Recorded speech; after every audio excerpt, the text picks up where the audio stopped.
우리가 믿는 기독교는 두리뭉실하지 않습니다. 예컨대 이런 것입니다. 천국 가봐야 알지 그렇게 말씀하신 적이 단 한 번도 없습니다. 성경은 명확하게 이렇게 우리에게 선언합니다. 주 예수를 믿어라. 그리하면 너와 내 집이 구원을 받을 것이다. 우리 하나님의 말씀은 선명하기에 기독교도 선명합니다. 그래서 기독교가 들어가는 모든 곳에는 놀라운 일들이 일어납니다. 게으른 사람들이 아주 부지런한 사람으로 바뀌어지고 죄악과 타락 가운데 살던 사람이 거룩해지는 역사가 일어나는 것입니다. 왜냐하면 기독교는 선명하기 때문입니다. 사랑하는 성도 여러분, 여러분의 신앙생활이 두루뭉실해지지 않기를 원합니다.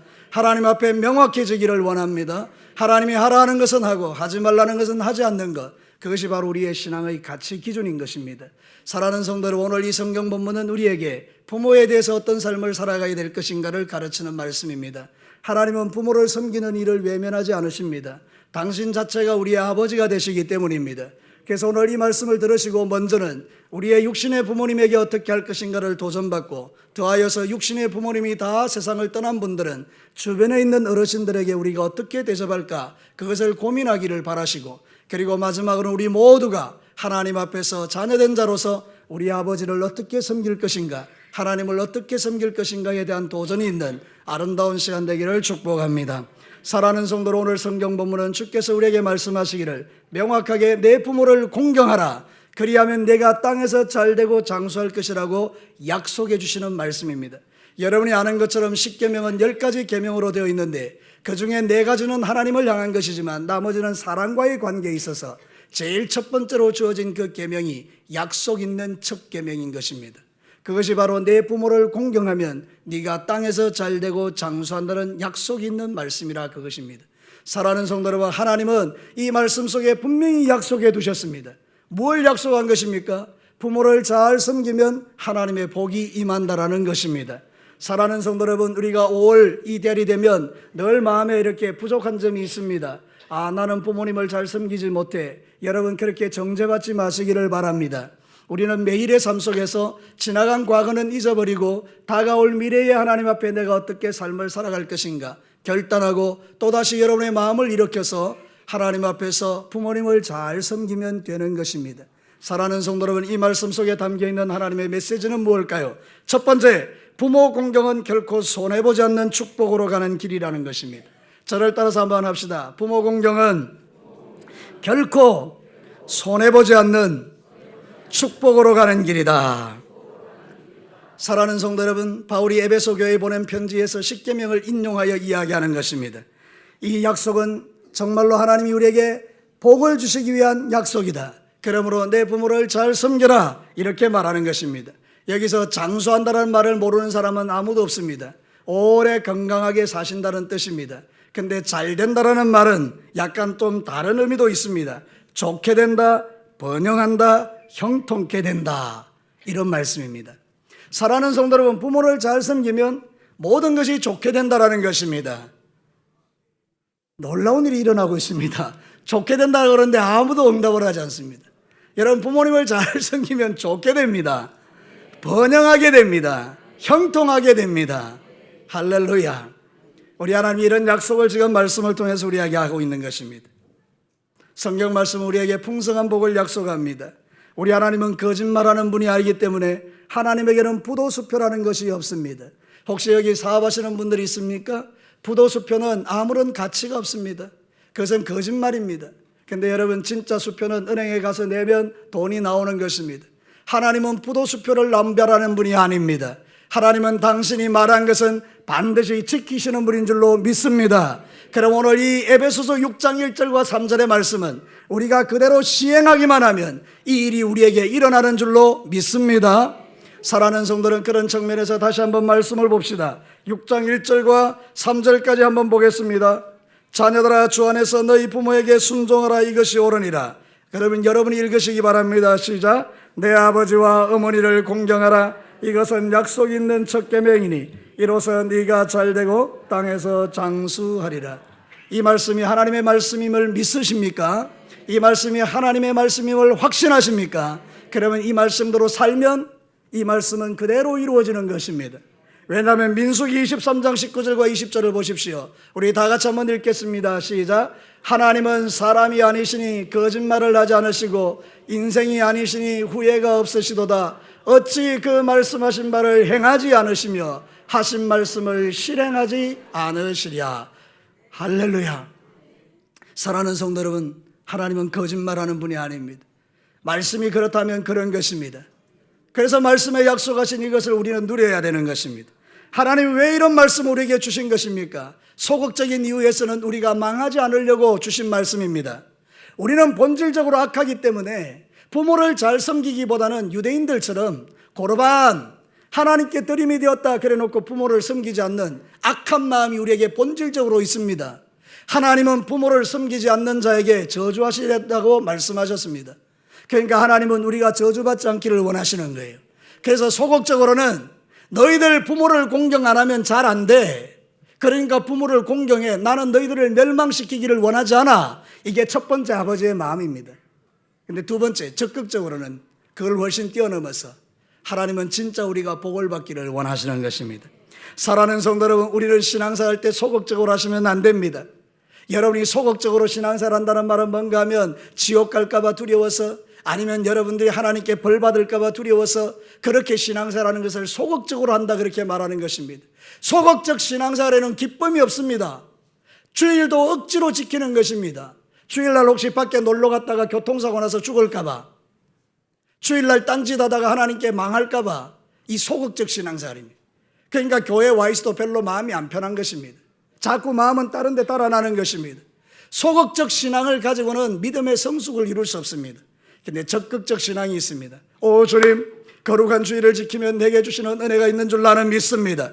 나는 주님을 온전히 예배할 것입니다. 내 마음에 기쁨이 일어납니다. 나는 주님 앞에 회복되고 치유될 것입니다. 이 예배를 나에게 주시니 감사합니다. 안식일을 주시니 감사합니다. 주일 주셔서 감사합니다. 내가 이 예배 자리에 있으니 너무나 감사합니다. 이 적극적인 거죠. 여기는 기쁨이 있는 것입니다. 여기는 행복이 있는 것입니다. 사랑하는 성도 여러분, 제가 위에서 이렇게 쭉 보니까 절반은 소극적, 절반은 적극적입니다. 사랑하는 성도 여러분 모두가 적극적으로 되시기를 주의 이름으로 축복합니다. 부모를 섬기는 것도 똑같아 그 말입니다. 소극적으로 어쩔 수 없어서 부모를 섬기는 것, 혹시 내가 벌 받을까 봐, 그게 아닙니다. 하나님 우리에게 풍성한 축복, 네가 잘되고 땅에서 장수하리라. 너는 좋게 될 것이야. 너는 번영하게 될 것이야. 너는 형통하게 될 것이야. 이렇게 적극적인 신앙사를 우리에게 요구하는 것입니다. 사랑하는 성도 여러분, 그래서 저와 여러분들이 말씀을 잘 지키면 하나님이 어떤 약속을 하고 있는지 성경을 보시기 바랍니다.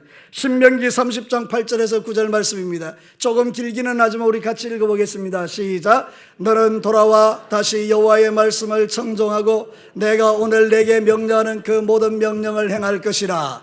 네가 내 하나님 여호와의 말씀을 청종하고 이 율법책에 기록된 그의 명령과 규례를 지키고 네 마음을 다하며 뜻을 다하여 여호와 내 하나님께로 돌아오면 내 하나님 여호와께서 내 손으로 하는 모든 일과 내 몸의 소생과 내 가축의 새끼와 내 토지의 소산을 많게 하시고 내게 복을 주시되 곧 여호와께서 내 조상들을 기쁘게 하신 것과 같이 너를 다시 기뻐하사 내게 복을 주시리라. 할렐루야. 하나님의 말씀을 지키면 결론이 무엇입니까? 내게 복을 주리라. 사랑하는 성도 여러분, 이 얼마나 놀라운 하나님의 약속입니까? 그러니 저와 여러분은 반드시 내 부모를 공경하는 것이 합당한 것입니다. 하나님의 말씀을 청종하면 결코 손해보지 않습니다. 저를 따라서 경계합시다. 하나님 말씀을 순종하면 결코 손해보지 않는다. 믿으시면 아멘입니다. 사랑하는 성도 여러분, 그렇습니다. 하나님은 우리가 부모에게 하는 그 작은 일 하나에도 축복으로 갚아내시는 것입니다. 우리 부모님들은 내게 축복의 통로인 것입니다. 부모를 통해서 하나님 우리에게 놀라운 복을 약속하고 있는 것입니다. 우리 아버지 어머니를 볼 때마다 이렇게 생각하십시오. 이분은 나의 축복의 통로다. 여러분, 이 얼마나 하나님 앞에 복된 일입니까? 만약 부모님들이 세상을 먼저 떠나셔서 섬길 부모가 없다면 여러분 주변의 동네에 있는 어르신들에게 최선으로 섬기십시오. 그가 바로 축복의 통로입니다. 이 마지막 시대는 사랑이 식어가지만 그러나 그리스도인들이 부모를 공경하는 모습을 보면 세상 사람들은 이렇게 말할 것입니다. 하나님 영광 돌려드립니다. 사랑하는 성도 여러분, 세상 사람들이 우리 진교계 성도들의 삶을 보고 하나님께 영광 돌려드립니다 이러면 얼마나 하나님 기뻐하시겠습니까? 하늘의 복이 우리 교회에 부어질 줄로 믿습니다. 여러분에게 부어지게 될 것입니다. 여러분의 자녀들이 잘 되고 형통하게 될 것입니다. 그러니 이거는 얼마나 큰 축복인지 모릅니다. 부모 공경은 결코 손해보지 않는 축복입니다. 두 번째로, 부모 공경은 성령 충만한 믿음으로 사는 삶의 결과입니다. 천천히 하겠습니다. 부모 공경은 성령에 따라해 주셔서 감사합니다. 네, 다시 하겠습니다. 따라하셔도 됩니다. 부모 공경은 성령에 충만한 믿음으로 사는 삶의 결과이다. 여러분, 에베소서 5장과 6장은 말이죠, 성령에 충만한 삶을 사는 그리스도인의 모습을 우리에게 가르쳐 줍니다. 여러분, 5장 18절에 보면 가장 중요한 핵심 메시지가 있습니다. 5장 18절에 이렇게 나옵니다. 에베소서 5장 18절에 술 취하지 말라, 이는 방탕한 것이니 오직 성령의 충만함을 받으라. 이게 핵심입니다. 에베소서에 있어서 교회의 가장 중요한 메시지는 성령 충만을 받는 것입니다. 그 다음부터 성령 충만 받은 사람이 부부관계를 어떻게 할 것인가, 부모와 자식 관계를 어떻게 할 것인가, 사회에 나가서 직장생활을 어떻게 하고 사회생활을 어떻게 할 것인가, 그 이야기를 가르치는 것입니다. 여러분, 성령 충만한 사람은 부부관계에 걱정할 필요 없습니다. 성령 하나님이 다스리고 통치하는 가정은 행복합니다. 다시 한번요, 성령 하나님의 인도함을 받는 그 충만한 가정은 아무것도 걱정할 필요가 없습니다. 성령 충만한 부모와 자식과의 관계도 걱정할 필요가 없습니다. 성령 충만한 사람이 직장생활하면 직장이 복을 받습니다. 여러분은 직장생활할 때 여러분 때문에 그 직장이 복을 받게 되기를 바랍니다. 우리가 지금 잘못하는 거 하나 있습니다. 우리의 입으로 이 민족을 저주하는 것입니다. 우리나라는 안 돼, 우리나라는 지옥이야. 이거는 그리스도인이 잘못하고 있는 것입니다. 우리 가정은 안 돼, 내 입으로 스스로 저주하는 것입니다. 우리 자식은 안 돼, 내 입으로 스스로 저주하는 것 아닙니까? 우리 부모님은 안 돼, 내 입으로 다 저주를 뱉는 것입니다. 말을 바꾸어야 되는 것입니다. 하나님은 이 나라를 사랑하십니다. 하나님은 이 나라를 축복하십니다. 우리는 가장 아름다운 나라에 태어난 것입니다.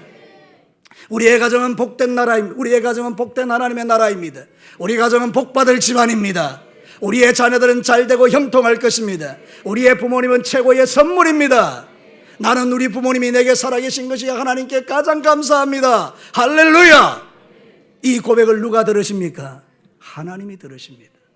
살아계신 하나님께서 여러분의 고백을 받으시기를 원하시는 거예요. 얼마나 많은 그리스도인들이 이 귀한 하나님의 축복을 원수에게 쏘가서 뒤집어 버리는지 모릅니다. 조금만 문제가 있으면 그냥 입에서 부정적인 이야기를 막 쏟아내는 것입니다.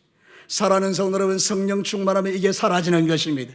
내 힘으로는 안 됩니다. 아무리 말씀을 들어도 잘 안 돼요. 여러분 아시지 않습니까? 그러나 성령 충만하면 저절로 되는 것입니다. 그래서 우리는 주님 앞에 기도해야 합니다. 뭘 기도해야 합니까? 하나님, 나의 영을 성령으로 충만하여 하나님이여 저절로 되는 이런 은혜를 누리게 하여 주옵소서. 노력해서 되지 않는 것입니다. 노력해서 신앙생활이 성장하는 것 아닙니다. 물론 노력이 필요하긴 하겠죠. 그러나 그보다 더 뛰어난 것이 있습니다. 성령으로 기름 부어지면요 훨씬 아름답습니다. 여러분, 아합이 악한 일을 할 때에 하나님께서 그 아합에게 하나님이 누구인지를 엘리야를 통해서 보여주었습니다. 비가 오지 않았는데 3년 6개월 동안 엘리야가 기도했습니다. 비가 오는 거예요. 그래서 여러분, 아합이 마차를 타고 가는데 엘리야는 어디에서 갑니까? 아합의 마차 앞에서 달려갑니다. 인간의 마차는 가장 빠른 것 아니겠습니까? 여러분 한번 생각해 보십시오. 지금 우리가 고속도로를 달릴 때 120km씩 100km씩 달리는데 어떤 사람이 좋은 차를 갖고 있습니다. 그랜저를 갖고 있습니다. 이 사람이 달려가는데 그 앞에 내가 달려가는 것입니다. 좀 놀래주시지요. 여러분, 이런 일이라 그 말입니다. 하나님의 능력이 아니면 어떻게 이런 일이 일어날 수 있습니까? 100km로 달리는 그 차보다 앞서서 달려간다는 건요, 그 시대에는 아합이 보고 깜짝 놀랐지 않겠습니까? 저게 도대체 누구냐? 엘리야입니다. 어떻게 저래 마차보다 빠르냐? 사랑하는 성도 여러분, 하나님의 능력이 임하면 그렇게 되는 것입니다. 성령이 임하면 능히 그렇게 살아갈 수 있는 것입니다. 안 된다라고 말하지 마십시오. 하나님이 도와주실 것입니다. 그래서 여러분, 주 안에서 너희 부모를 공경하라. 나는 예전에 이 주 안에서라는 말이 그냥 말씀 안에서라고 생각했습니다. 그런데 묵상하는 중에 하나님이 제게 말씀해 주셨습니다. 사랑하는 아들아, 그거보다 뛰어넘는 것이다. 주 안에서는 주님이 주시는 힘으로, 성령의 능력으로 부모를 공경하라는 것입니다. 여러분, 성령이 충만하면 부모님을 섬기지 말라 그래도 섬기게 되어 있습니다.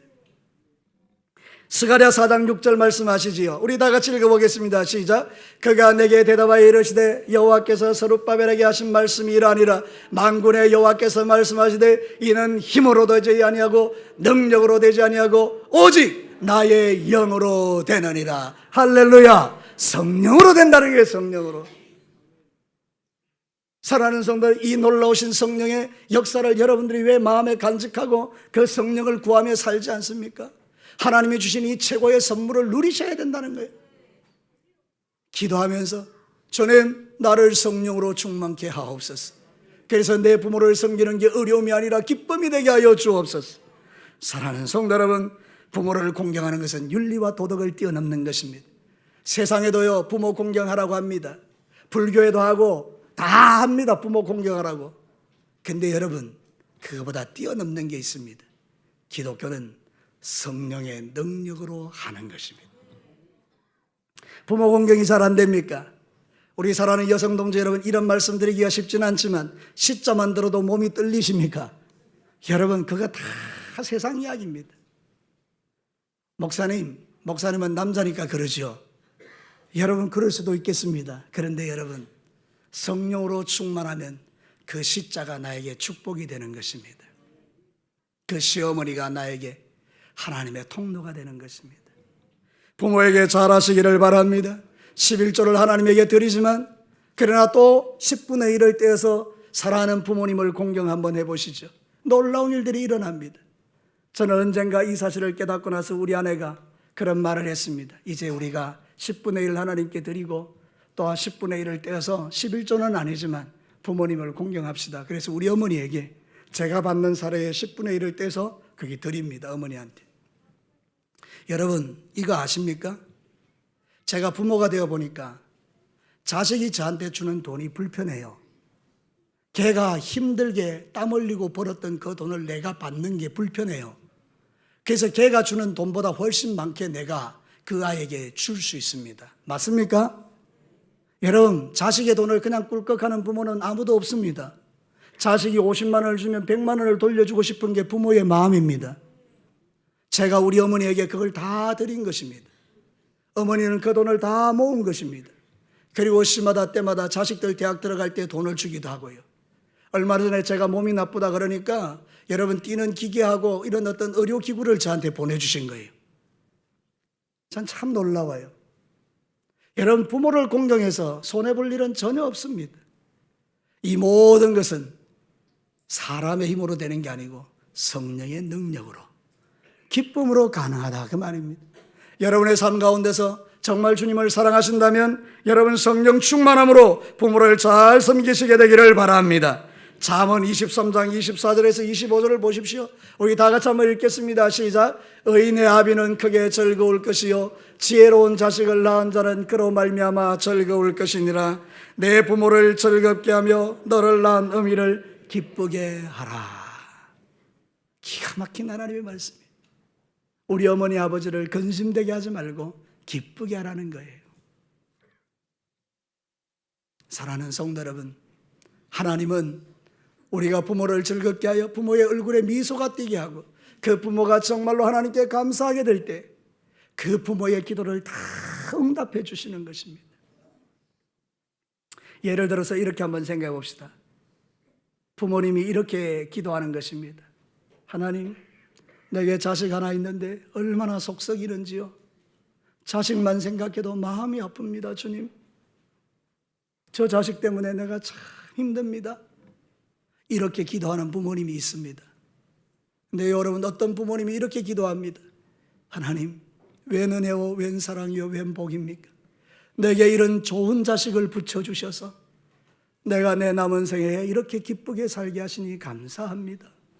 하나님, 나는 언젠가 세상을 떠나겠지만 남겨진 우리의 자식들에게 하늘의 신령한 복과 땅의 기름진 복 부으셔서 저들을 통하여 믿음이 자자손손 이어지고 저들처럼 훌륭한 자녀들이 계속해서 세상에 태어나게 해 주시옵소서. 사랑하는 성도 여러분, 어떤 기도가 하나님 보시기에 아름다운 기도일까요? 물론 하나님은 앞쪽의 기도도 응답해 주실 것입니다. 그러나 우리는 두 번째 기도의 그 응답이 훨씬 복된 것입니다. 여러분의 부모님들이 여러분을 위하여 기도할 때에 이런 즐거운 마음으로, 이런 기쁜 마음으로 우리를 축복할 수 있도록 여러분 성령 충만하셔서 부모를 잘 섬기시고 그 모든 복을 받아 누리시는 우리 모든 성도들이 되시기를 주님의 이름으로 축복합니다. 성령 충만은 교회에서만 쓰는 용어가 아닙니다. 교회에서는 성령 충만한데 세상에 나가선 자기 마음대로 살면 그는 성령 충만이 아니라 악령 충만입니다. 자기가 생각해서 성령 충만이지 그거는 성령 충만 아닙니다. 진짜 성령 충만한 사람은 교회에서도 잘하지만 세상에 나가서 훨씬 잘합니다. 사랑하는 성도 여러분, 이 의미를 아시겠습니까? 진짜 믿음은 세상에 나가서 하는 것입니다.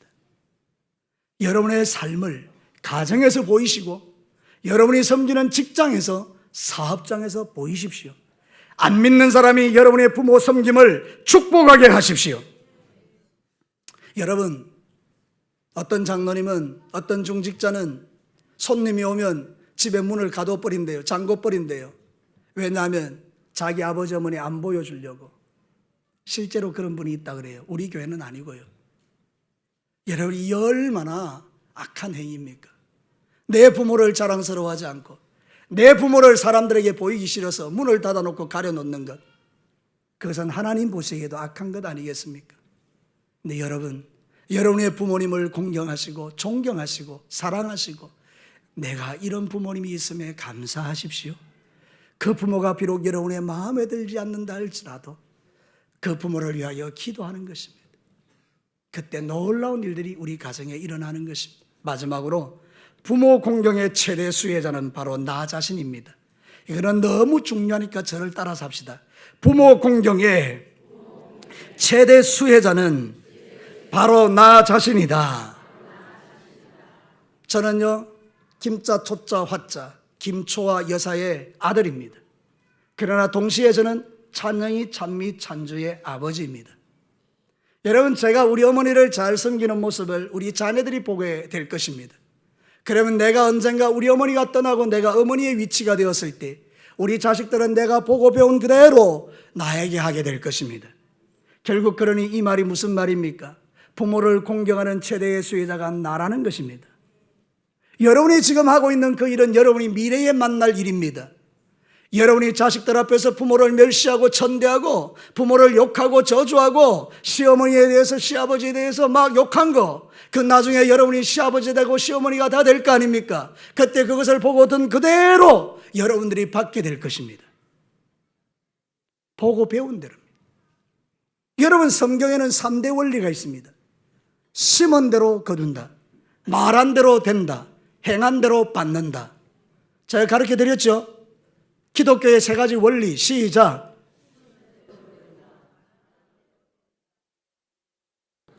고색 까먹었습니까?